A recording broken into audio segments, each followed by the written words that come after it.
પાવાગઢમાં ચાલી રહેલ જૈન સમાજના આક્રોશ સામે રાજ્ય સરકાર એક્શનમાં આવી. પાવાગઢમાં ચાલી રહેલા જૈન સમાજના આક્રોશ સામે હવે રાજ્ય સરકાર એક્શનમાં આવી છે.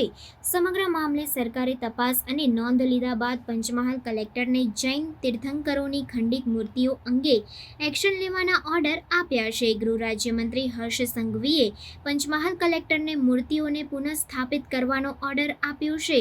પાવાગઢમાં જૈન તીર્થંકરોની મૂર્તિઓ ખંડિત થવાને લઈ રાજ્ય સરકાર એક્શનમાં આવી હતી. મૂર્તિઓનું ફરીથી સ્થાપન કરવા માટે ગૃહ રાજ્યમંત્રી હર્ષ સંઘવીએ પંચમહાલ કલેક્ટરને સૂચના આપી હતી.